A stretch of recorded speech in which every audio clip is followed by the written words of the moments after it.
Hey everybody, Pastor Kyle here again, checking in with you midweek. I don't know if you're joining me via video or through the podcast, but it's great to have you with us today. Today is more of a kind of a one-off. I didn't have any questions to follow up with after our sermon on Sunday, so it's just kind of like random musings from Pastor Kyle today. So hopefully it's not too incoherent and has some kind of like helpful content today. But I was thinking about the summer, and so here's my question for you. This is more of like a maybe like a life application kind of a day rather than kind of digging deeper into some theological ideas that we find in Genesis. But I've been thinking about the summer, and I have a question for you personally, right? So it's very personal. What are your plans for the summer as far as personal growth goes? Right now, I wonder when I started that question off, what were you thinking? Like, were you going to go on vacation, or how are you going to spend your time off? Um, I don't know, along those lines somewhere, maybe. But I'm wondering, what are your plans for personal growth for the summer? Like, what do you want to learn? What do you want to do? What do you want to be able to accomplish by the end of the summer? Right? I mean, I think it's a great thing to have a growth mentality, right? And that's something that we've been trying to talk with our kids more about, even though they're young. But can we instill in them an idea that they can always grow, that there's plenty of time that we can waste and do nothing, or we can try to say, all right, well, what's an attainable goal, and then how do I get there, right? So here's the interesting thing when you ask kids that, and I think this applies to us as well as people, right? So you ask a younger kid, hey, what are your goals? Let's think about goals for the summer, and it'll be really vague and really big, like, oh, I want to get better at soccer, or I want to work out more, or I want to eat better, right? But now it probably sounds the same as adults, right? I want to do some vague thing like get in shape. I want to get, eat better, whatever that means exactly. And then I want to get better at a sport, or I want to get better at something. But then you have to press in a little bit. You say, okay, so how are you going to do that? Well, I'm just gonna eat more vegetables, right? Still vague, right? But and I wasn't like trying to be overly hard on my kids, because we do the same thing as adults, right? Wow, I want to, I want to learn to speak another language, or I want to, I want to be able to run a mile, by the end of the summer, or I want to compete in something, maybe even you're like, okay, I'm going to join a mud race, right? I'm going to do that, and I'm going to go, yeah. But how are you going to get there, right? So a lot of our goals, I think, are like lofty, good intentions, but as the saying goes, the road to hell is paved with good intentions, right? So I guess my challenge for us today is I really want you to like write down some goals, or maybe a goal that you want to accomplish by the end of August, right? And I would hope that you have something clearly in mind. But if you don't, maybe sit down, take some time, right? Turn TV off, or turn whatever maybe other technology might be doing at night, right? Or maybe during the day. Take 20 minutes and just think, okay, well, what's something I really want to do? Maybe I do want to get in better shape. Maybe I do want to eat better. Like, well, what does that mean, right? Well, maybe it means I need to go research some exercise plans, right? And I need to say, okay, and each day I'm going to do 30 minutes. Or, okay, here's a food plan. There's like tons of free food plans on the internet that will like list the recipes, and I mean, all kinds of stuff out there available to help us have a plan. Because the the thing about goals is, without some kind of solid plan, you won't be able to do it. Right. And what I love, I'm a pastor, obviously, so I'm always going to be thinking this in the context of like, how do we grow as Christians, or what does Christ have to say about that? And I think it's great that Jesus even points this out. He said that, you're not going to build a house, you're not going to go to war without some kind of plan. You're not going to grow in your faith without some kind of plan. Everybody, it's like, oh, I want to be a better Christian, or I want to go to church more, or I want to. But again, how are we actually doing that, right? Do you have like, okay, I'm going to spend 10 minutes in scripture and prayer at least 5 days a week, right? So like that's my goal to start with, right? That I just want 5 or 10 minutes a day, where at least 5 days a week, where I'm going to spend some time in scripture, I'm going to spend some time in prayer, right? Get to know God through those practices. But then also maybe it's like, okay, so if you want to grow in your relationship with Christ, well, what else does that mean? Like, okay, so I want to, like how we kind of view that at Quabog here is like, well, that worship, connect, and serve thing we're always talking about, right? Our vision at Quabog is that we will be individually, like me, and all of us individually, and then corporately when we get together, we want to be an authentic home for the hope of Jesus Christ through exceptional, spirit-led worship, connection, and service to our surrounding communities. And what does that mean? Man, worship. I'm going to focus my life on the life giver. All right. So that's a broad goal, but what does that mean? Well, it means that as I'm reading scripture, as I'm like discovering what it means to actually follow Jesus, like I'm going to start implementing that stuff into my life. Right. So maybe I got an issue with anger. Maybe I got an issue with being judgmental. Maybe I got an issue with patience or porn or, or whatever your thing is. Like, how are you going to implement following Jesus into all those areas so that you're focusing your life on the life giver? Right. And then, all right, then connection, that second piece. Well, that means I'm going to join a small group, right? I'm going to join a Bible study. I'm going to join like regular community. I'm going to be there on Sundays and I'm going to be looking for ways to serve, right? I want to like be connected with the lifeblood of the church and grow in community. And then because of that, that connection piece, that service piece kind of go hand in hand. Like I'm going to look for ways to serve my family, right? I'm going to look for ways to serve my kids, my parents, my teacher at school, right? My friends at the lunch table, whatever the thing is, right? The break room, the softball team, whatever. Like I'm going to look for ways to serve them. So maybe after the game, I'm going to clean up. I'm just going to start grabbing stuff and I'm just going to be that kind of person that I just serve other people wherever I am, right? Or after lunch, I'm asking like, hey, can I throw your stuff away for you? Right? Or maybe pay for somebody. Like financial generosity is a thing that we've talked about. So see, these are all like little steps of thinking, okay, if I want to follow Christ more, broad goals, worship, connection, and service, but like then giving actual details to each one of those, just like with all the other areas.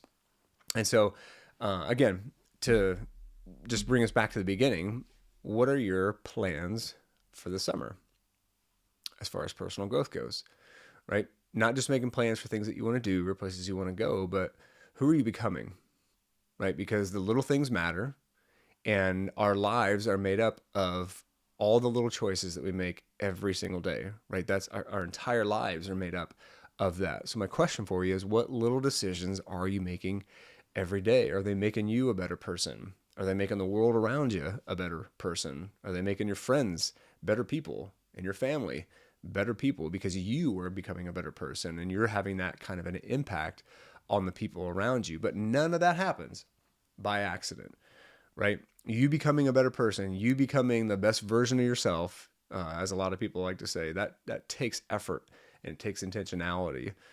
So whether it's I want to grow my relationship with Christ, or I just want to improve about something about myself, or I want to learn something, that's huge. So that's just my challenge, I guess, is we're getting really close to, I guess summer's already started with Memorial Day, but schools aren't out quite yet. So whether you're watching this and maybe you're in school, maybe you're older, I don't know, but here we are in real time making this right as summer's beginning.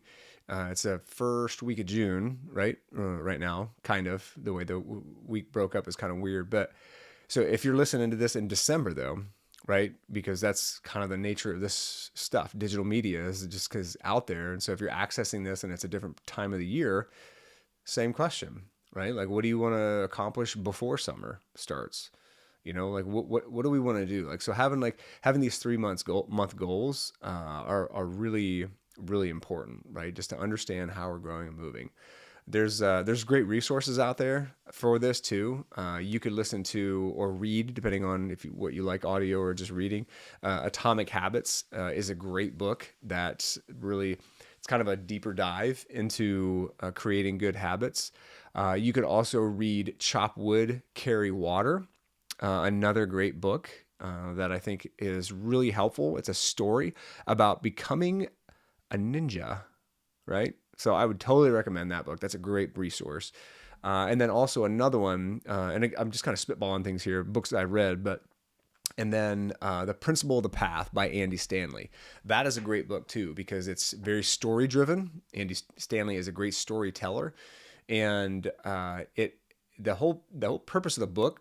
So the principle of the path is this, simply stated: it is direction, not intention, that determines destination. So let me say that again. It is direction, not intention, that determines destination, right? So think about it this way. If I was on, so I live here in Massachusetts. If I was on the highway, the main highway running through the state, the Mass Pike, right? Runs east to west right through the middle of the state. Now, if I wanted to go to Boston, and I had really good intentions to go to Boston, but I get on the Pike going the wrong direction. I go from here, I need to get on the Pike going east. But say I get on the Pike heading west.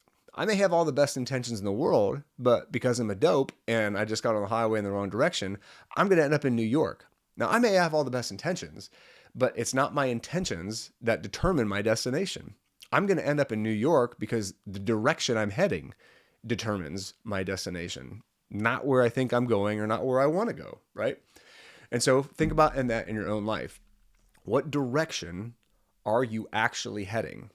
A lot of people have a lot of good intentions, but they're not going in that direction. And then what I think is great about that book is that he makes the point that a lot of us get upset, right? We get upset when we don't end up in the place that we thought we would be. And then more importantly, so if you're watching this, again, I don't know where you are in your faith journey with Jesus, but if you are a Christian, I know so many Christians, and I've heard so many stories over the years of people that are not going in the right direction, right? And then they get upset with God. Like, God, why didn't you do X, Y, or Z? And it's like, well, what have you been doing to head in that direction? Right? The book of Proverbs, great book, right? Another great book I would recommend is just the book of Proverbs. It talks tons about this kinds of stuff, right? About hard work and laziness and the direction you're heading in life. And I love the proverb, and since I'm just spitballing this, I should know it. I think it's like Proverbs 17 or something like that. I can't quite, or maybe 19. But it says essentially though that we make our bed a certain way, right? And maybe it's a messy bed. And we create problems in our lives, and then we get upset with God about the consequences.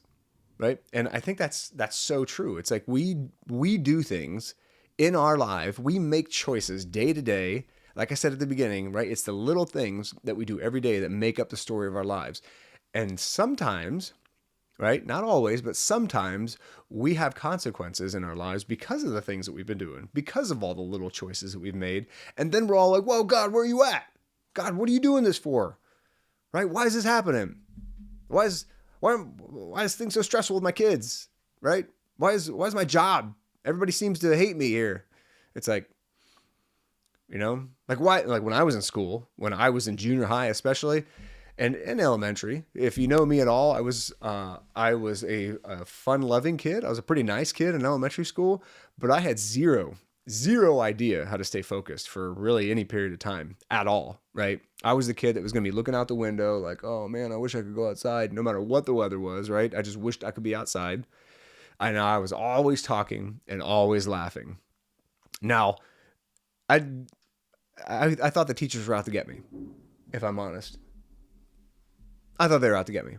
Now, what else is interesting though, by junior high, I was starting to get like angry too. I was adding angry to that. And so then I really, really had it out for teachers because, man, I thought that they were all just trying to get me in trouble, right? Like, why are they so upset at me? Why are they so angry at me? Why am I failing these classes? Because I don't do homework and because I sleep through the classes. What's that all about? That's not fair. Again, my direction was going a certain way and I was beginning to be upset with everyone around me and I wasn't taking ownership of the choices that I was making. So, again, to kind of jump back to where we began, what are your plans for the summer for personal growth, right? What choices are you making? What direction are you actually heading? It's a great thought to think about as we head off this summer. And again, I hope this kind of thought today, even though this is kind of a one-off thought, just something that I've been thinking about recently and something I've been talking with my own kids about, but hopefully it's good for you. As always, we're asking that if this is something that blesses you, something that's useful to you, we want you to like it.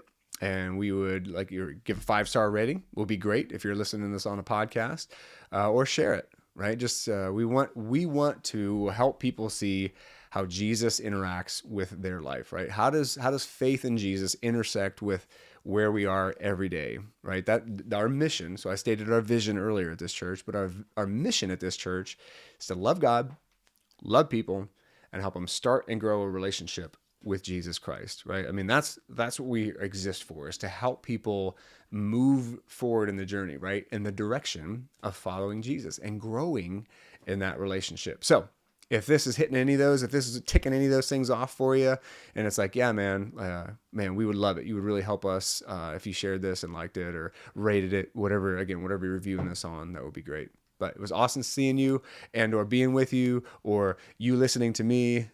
We love doing this, and we want to keep doing this each week. So we'll either see you Sunday. Hope you can join us in person. If not, maybe you'll see us online. Maybe you'll see us back here next time on another podcast or another video. All right. Until then, God bless you.